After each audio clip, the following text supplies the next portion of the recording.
And it's the first time that you might even heard in public that he spoke about offensive space capabilities. And that's a huge thing. I mean, we had the drone debate over the last years, and we didn't follow it up. It was not en vogue for politicians to talk about drones here in Germany. Now we need it, and everyone sees that. But it's almost too late. And in space, we shouldn't do the mistake. From the Defense and Aerospace Report, this is The Downlink, a podcast about the intersection of space, the space business, and defense. Not just what's over the horizon, but what's happening above it. I'm your host, Laura Winter. 35 billion euros. That's roughly $41 billion.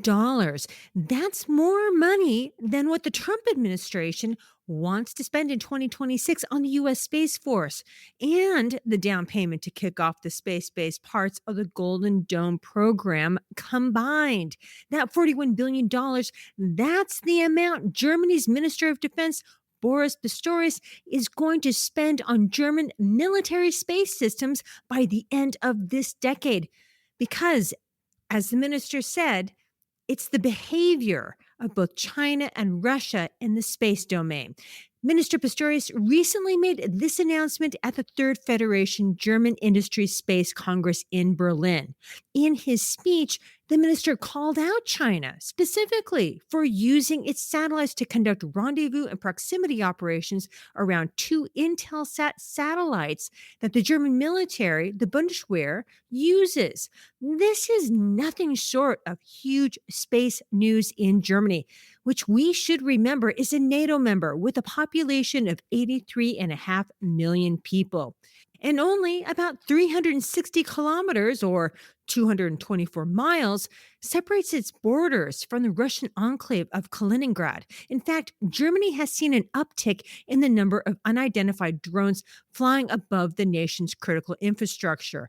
German Chancellor Friedrich Merz blamed Russia, and on Wednesday, the German cabinet drafted legislation that allows police to shoot down drones that violate German airspace or pose an immediate threat.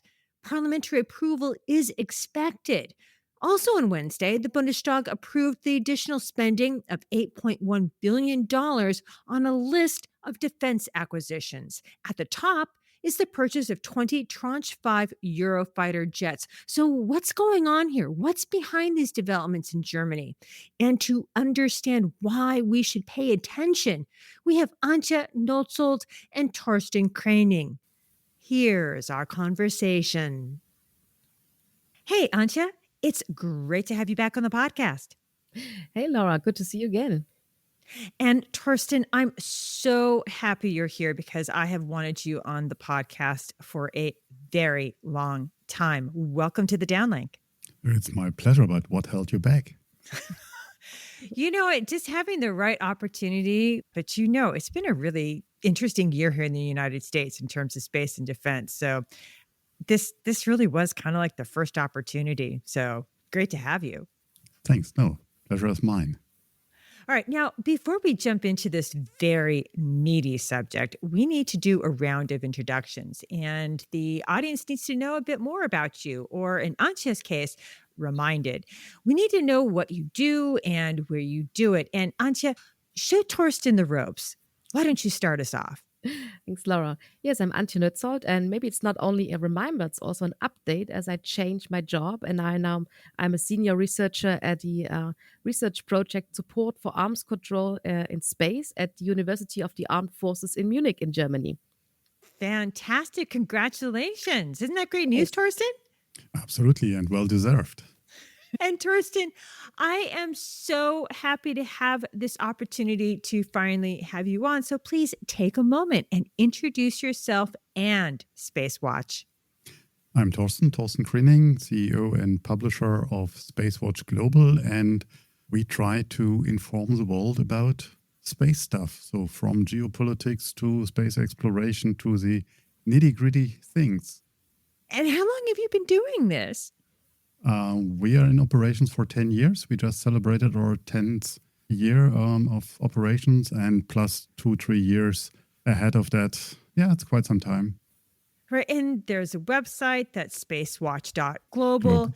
And you have a YouTube channel and a very strong presence on LinkedIn. Where can everyone find you? On the channels you just mentioned, absolutely. So we also have podcasts, so Space Cafe Radio, Space Cafe Podcast, so for the deep dives or for the more entertaining part of it. Plus, as you mentioned, YouTube and LinkedIn. Yeah, LinkedIn is our strongest presence, I would say. But also, I do have to say, I do like your website and I have visited recently. So I do encourage all who are listening to this podcast to please go over to spacewatch.global and check it out. And Torsten, I want to stay with you because didn't you attend the World Trump Congress? And am I saying that correctly? It's the annual event organized by the Federation of German Industries, and it's often referred to by the acronym BDI. It's a space kind of gathering that happens in Germany. I could have gotten all of that all wrong, but I'm depending on you to set me straight. So, Torsten, help me out here. I love the Weltraumkongress because that means World Dream Congress, but this one T was too much. So it's a Weltraumkongress, then it becomes a German Space Congress. But I love it. So Weltraum is great for the German listeners. And it's organized by the BDI, as you mentioned. BDI stands for the Bundesverband der Deutschen Industrie. And then we have clarified it as well. You made a perfect translation on that. Is the Federal Google's a Association. fantastic thing, right? But it stands for the Federation of German Industries. Absolutely. Anyhow, but there was some really, really big news. What was the big news and what was the reaction in the room? Oh, the big news was that our Minister of Defense, Boris Pistorius, announced a 35 billion euro budget for space defense activities, German space defense activities in the next 5 years, so by 2030. And that was an unforeseen announcement, and the response was silence. What? The room Wait a minute, was... this was a surprise and Absolutely. The response was silence? Yep, indeed, it was. And I mean, even talking to people involved in writing speeches for ministers and being very close to the entire scene, no one had a clue what will be announced at the end of the day. It was clear something will be announced, but the details, the final details, were not disclosed to a circle outside, at least not for me. Maybe Antje has something else to say, and she is closer to those people. But And Antje, were you there as well? No, unfortunately, I was not able to attend this time. I just heard it in the news during the day, and it was really, really a surprise. Especially the sheer number. If you think about it, it's 7 billion each year in 5 years, and if you compare it It's to not even 5 years, right? not less, not anymore long. But if you compare it to the national space budget, like the civilian budget, which is like 380 million a year for the next year. For the next year, so that's really astonishing, the amount of money that should go into military space application. But it's also highly needed, as we are really lacking a lot of capabilities in space. And what I find the most surprising thing on this speech was that for the first time, the defense ministry really spelled out all the threats and the conflicts we already have in space. So you hang on to that thought, because we're going to dive into exactly that, because I think it's really helpful. And Antje, I really want you to kind of give us a big picture before diving into the space picture, because we have been very busy here in the United States. We have had a lot of news, so you have to forgive me and my audience, because we usually focus on U.S. developments, but we need to get the state of play in Europe for space and security. And I think it would be really great to give the audience a quick baseline foundation on where Germany finds itself today in terms of its own national security and the German view of European security at this moment, right? I mean, this moment is strange. It's different. It's, kind of insecure. And so, Antje, could you just give us a really quick understanding of what's going on in Europe, especially from the German point of view, just on the baseline of Mhm. national security, not even just space, but the whole Mhm. enchilada? Yeah. So when we think about defense and in the defense in Germany, we are talking about the so-called Zeitenwende since 2022. But we really saw a more of a change in the approach and the attitude toward defense since with the new government that came into office in spring, as they managed to take the defense budget out of the debt cut. So we have now no limits to spending for defense any longer. So we can make new debts for defense, and that really changed a lot on the issue on space, on defense and all. And also that we now talking about real building up European capabilities to be able to defend ourselves, not relying too much on our transatlantic partner, as we've seen all the changes in the attitude of the American view of how they are Don't be supporting gentle, defense. Antje. It's okay. We can take defense it. in Europe. So now we are really ramping up own capabilities, and also from the European point of view, we now have a commissioner for defense and space. That's both pretty new, and we are also aware that we have to be so-called kriegstüchtig until 2029.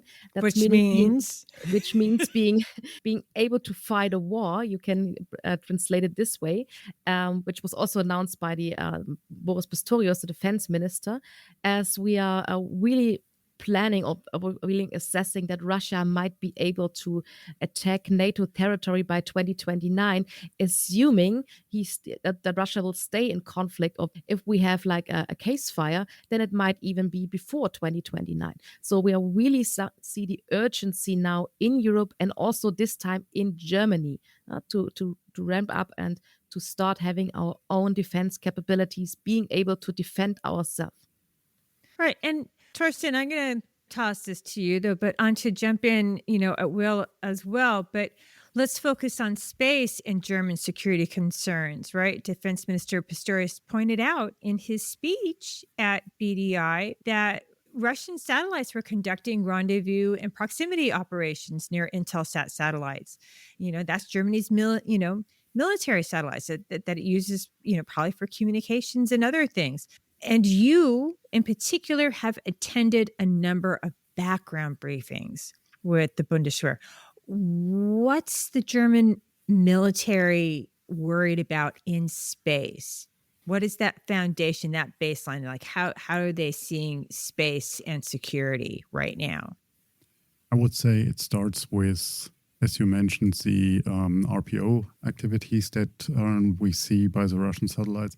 What is mainly in the geo belt, as you mentioned before. So we could say we don't have too many assets in the geo belt. We have two geostationary communication satellites, soon a third one. But the LEO belt is what is interesting. And here we literally have to see what's going on. And that is the first concern that we have. We don't see what's going on. So we are using JXPO data. So we are part of CISPO. We are part of Operation Olympic Defender now. So what is all great. But still, we are lacking our own capabilities to see what's going on in space. Because if we can't see it, we can't defend it. And we don't know what's going on.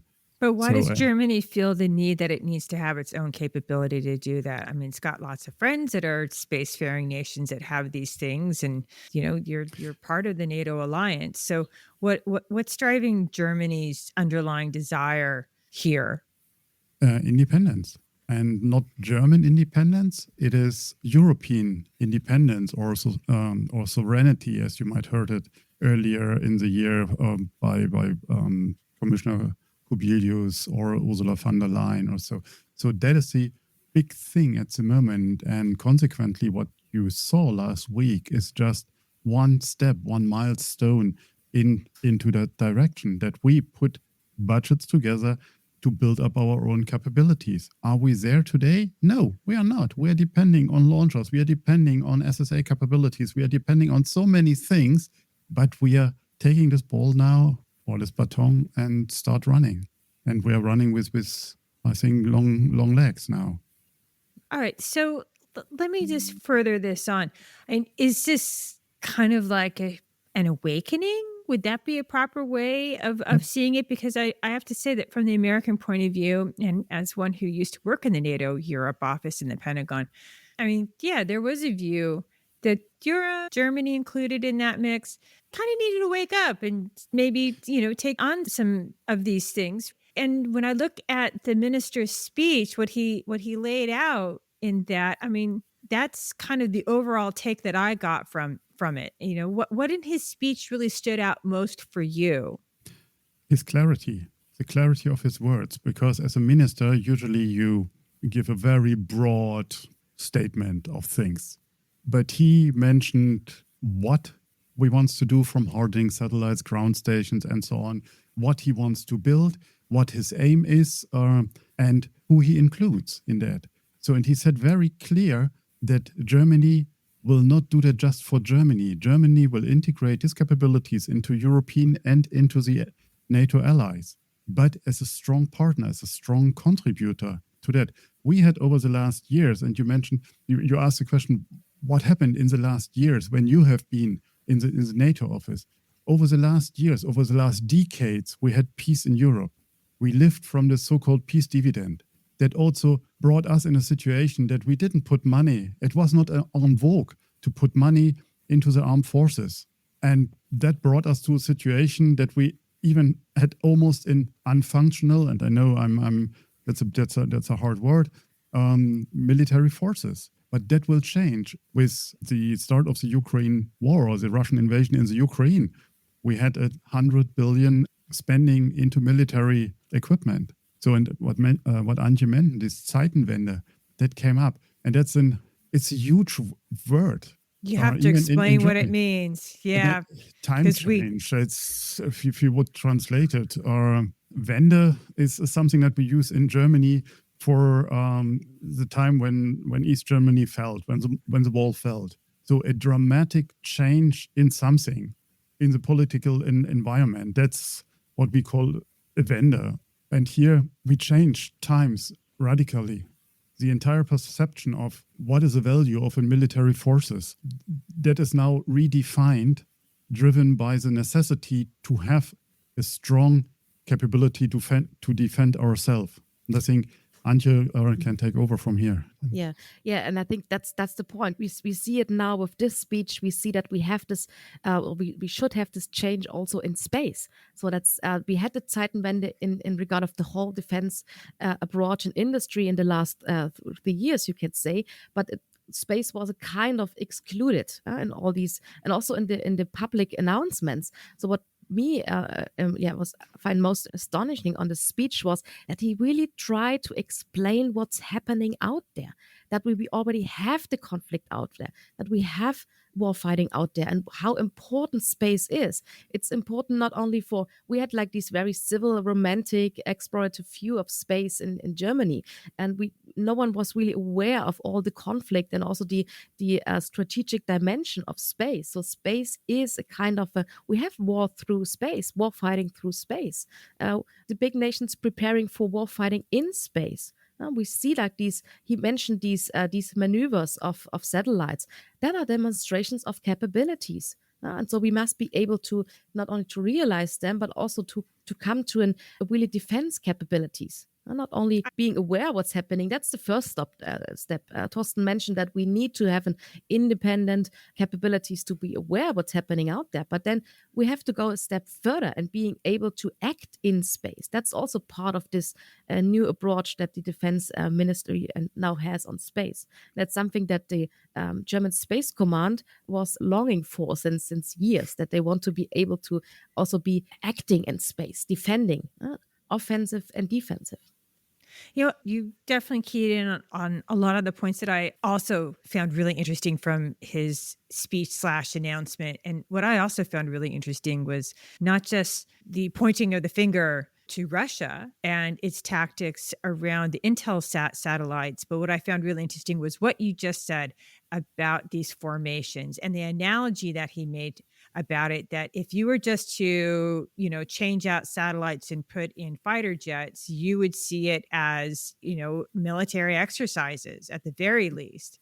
And the fact that that exercise or those operations belong to China. And he mentioned China by name. And I have to say, another view that may be incorrect now or out of date, but in the past, it had been believed that Germany would, take pains to avoid pointing out China as being an aggressor because of trade and other issues. So how new is that to have China as part of the mix, or is that, or are we just misunderstand over here? I see you shaking your head, Torsten. So, set the record straight.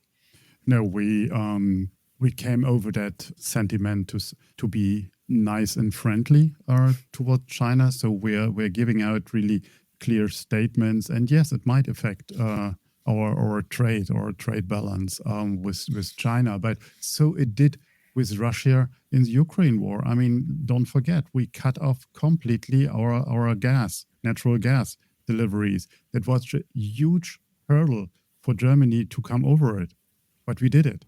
Because not that it's not just political inappropriate. No, we don't want to feed the hand that puts the weapons on the Ukraine. So, and that's a very clear statement. And we see that China is a close ally of Russia, that North Korea puts its soldiers on the on Russian territory or on Ukrainian territory fighting for them. So, and you have these, in previous years it was the acts of the devils. But we have still this pact that is not friendly towards the West, and we have to take actions. And diplomacy, I think, has reached on its limits on a few areas, unfortunately. And you ask why we put up these strengths into space now, because space, as Antje mentioned it, is declared as a warfighting domain. We are not there yet, but we will be there. Second is, you only can have a seat on the table if you have the strengths to put something up. And it's the first time that you might even heard in public that he spoke about offensive space capabilities. And that's a huge thing. I mean, we had the drone debate over the last years, and we didn't follow it up. It was not en vogue for politicians to talk about drones here in Germany. Now we need it, and everyone sees that. But it's almost too late. And in space, we shouldn't do the mistake again. Sorry, Antje, you want to mention? That's great. I really, and he made the analogy that they're in space, China and Russia are our neighbors. So he showed us, or he tried to explain that in space they are not far away. We cannot say that they're not our problem, because China is somewhere on the other side of the globe, and if he's going to attack someone, he might attack Taiwan, and then might be. US might be incorporated, but we are on the other side. No one expecting us to sending ships to Taiwan. But in space, we would be affected. They can attack us in space, and that's real, and that's something we should prepare for. I thought it was really interesting, and this goes in the same vein, but I thought it was really interesting in his speech that he also equated that issue of China and Russia being direct neighbors in space, and that space isn't just a defense issue, and it's not just an exploration issue, but that it affects millions of people economically, socially, and culturally. He said that very specifically, and I found that really interesting. And I really wonder, did that speech actually resonate beyond the conference? I mean, was this well covered by military media organizations besides you, of course, Torsten? I think Go ahead, Antje. I would say it was covered in like the expert community for sure, and there was some media attendance or broadcasts, but it's not in the major like evening news. There was I did a long interview for the second German TV station, but it was in a live online stream. It was not on the normal TV. So it still got the not the very broad attention, which was might have been a missed opportunity to bring this topic broader into the general attendance of and awareness of the people. Well, traditional media is dying, so I don't know. Maybe it was okay to be online streaming, but Torsten, what did you see?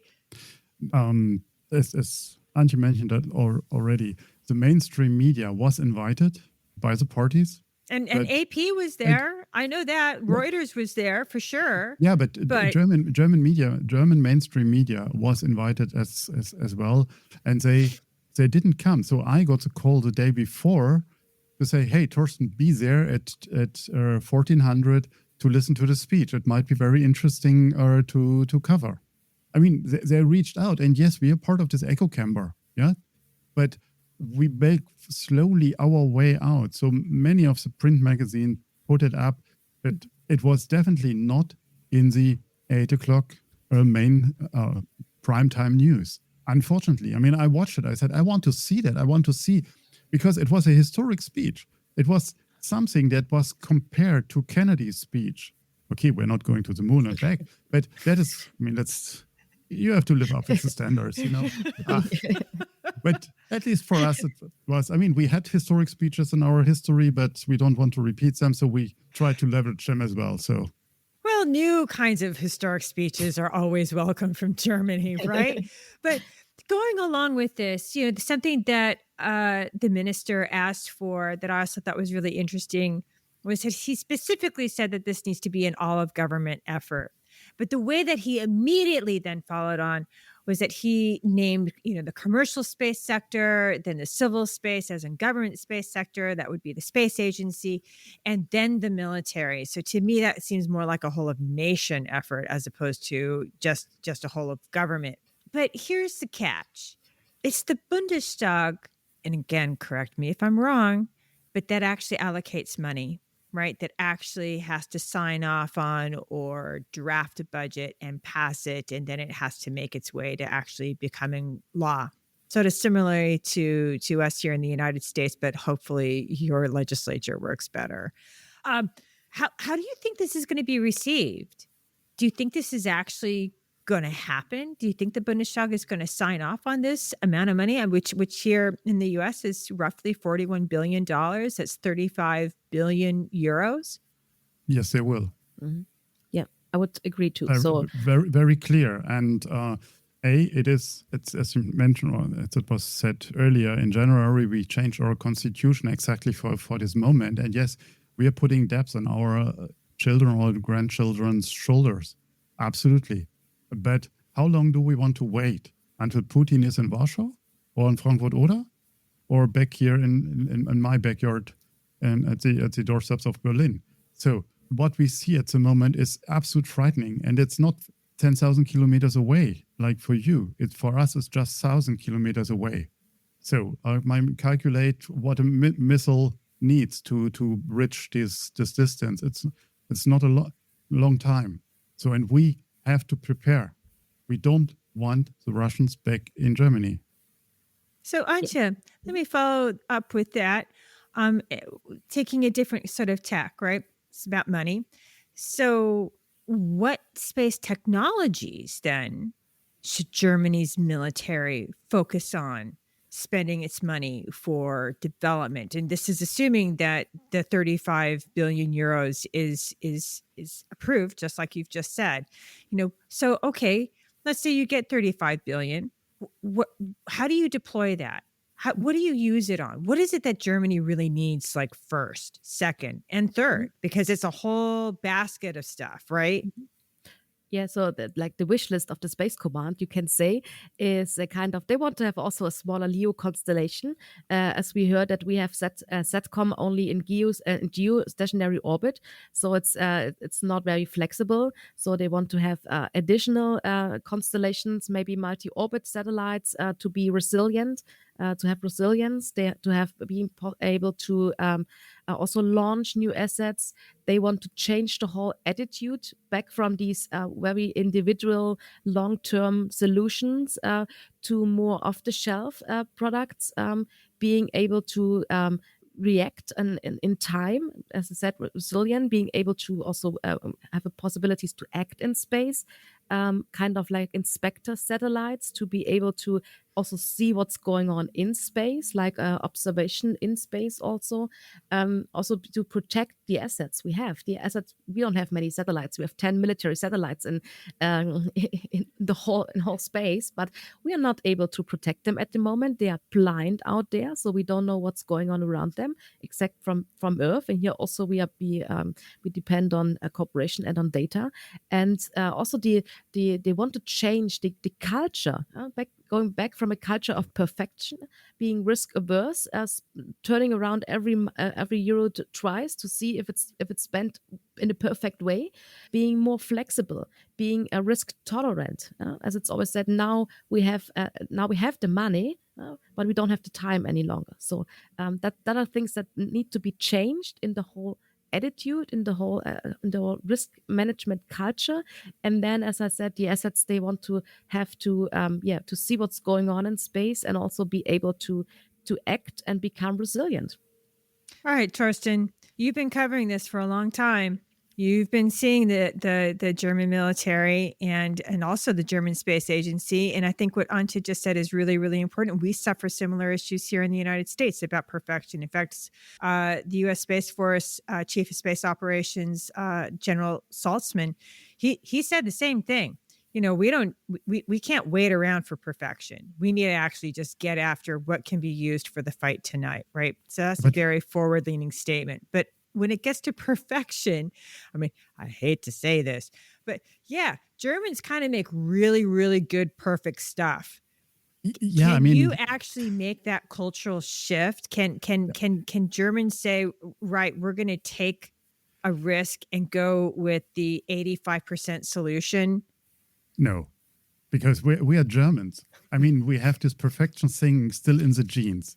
Okay, so, but we have to live with that. And what you're referring to is more than over-engineering. I mean, we will have the third geostationary military satellite in space very soon. So it's almost done. It's a 2.1 billion euro asset.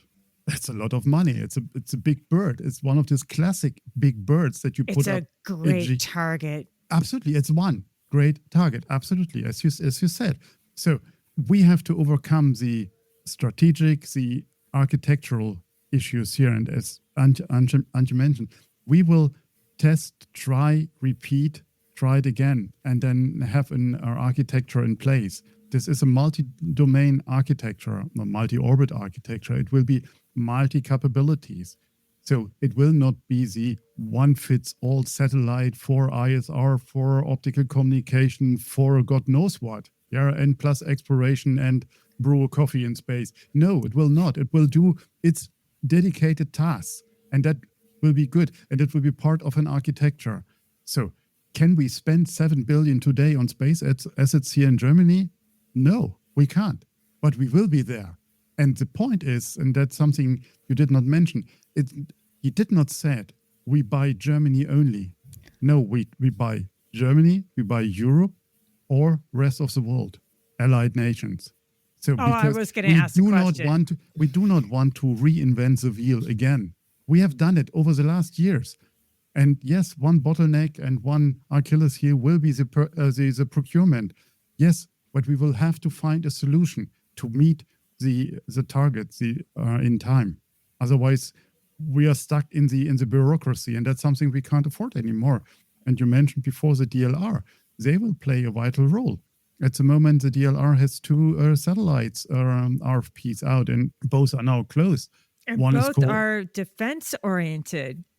They have capabilities that you could call defense-oriented. I mean, they're called SWORD and SHIELD. I mean, what can you expect? Well, it actually says, at least in the translation, it actually uses the word for defense capabilities for satellites. This is not like hiding. This is like right there in your face. Hey there, we are looking for this reason, and it could be dual use, but this is why we're really getting it.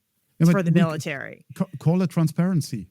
That's amazing. We can do it somewhere in our backyard and don't tell anyone. And at one day, everyone will be surprised. Oh, they have a constellation in place. Or we play what we said and all the political forums on the UN and being transparent. on what we about to do in space, because one of the issues is the behaviors in space. And we want also to lead by example, by good example, if possible. Well, by messaging, that's also goes towards making a deterrent effective, because you can't deter a nation or a thing or people if they don't know that there's something there that they should consider before they take a particular action. But Torsten, we are running out of time, so this is going to be a really quick last question, and it touches upon what you just said to me about German companies, because it's my last question. Will this be a boom for German space companies, though? I understand that, what you say, that they could be shopping from anywhere, from Germany, from the European Union, from NATO nations. But yeah, how about German companies, though? Yes, I hope it will. So we have a lot of innovative companies out there. We have 3 very successful micro-launching companies, and 2 might have their first successful launch next year, like ESA Aerospace and Rocket Factory Augsburg.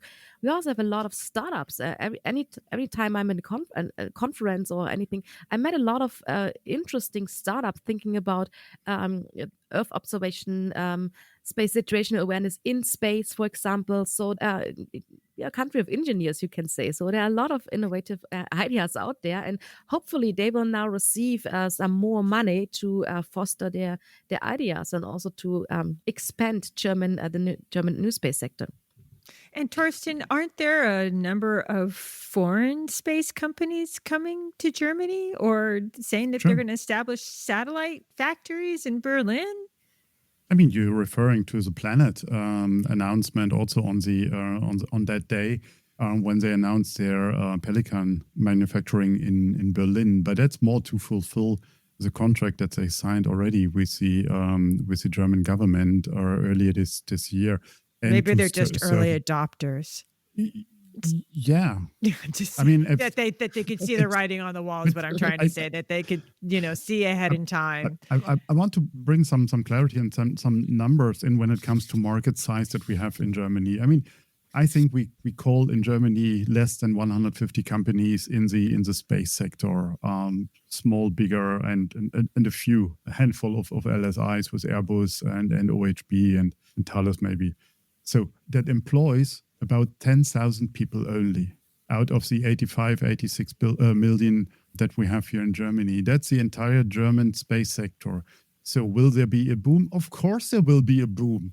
Yeah, because, I mean, UK alone has over 50,000 people in the space sector working there. So there is a need. But Antje spoke about the great ideas and the young engineers. So what we will see is that this BS period will be very shortened, so that people will not be able to sustain on their great, wonderful PowerPoints. And so if I would have the money, then I could do X, Y, Z. Now the money is there. Show us what you have, and don't just talk about it. And I think that will change also some attitude and speed some process for the good of the industry. Because what we shouldn't forget, Germany's economic strength is built on the car industry, on the car manufacturers. So, and that they have at the moment a hard time is not a secret. So we need to have alternatives for that huge market. And can we compare space and car manufacturers today? No, we can't. But we can play in the space sector a part to maybe overcome the challenges. And car manufacturing is about serial production. It's about efficiency in production. And guess what? When you build an architecture, what will count? You're asking a question. I'm hoping you're going to answer it. No, exactly that. I mean, the ability for it was more a rhetoric question, but okay, because I think I gave the answer before. So I think we will learn from the automotive industry and will take over also expertise from them into the space industry. Torsten, Antje, we have run out of time. So thank you both so much for making the time to come on the podcast. Thanks, Laura. It was a pleasure again. Great pleasure. Thank you. That's it for this week. For your daily dose of award-winning defense coverage, listen to the Defense and Aerospace Report with Vago Muradian. And for the maritime domain, listen to Cavas Ships with Chris Cavas and Chris Cervello, and get your air domain news and analysis from the Air Power Podcast with JJ Gertler and Vago Muradian. I'm Laura Winter. Thank you for listening.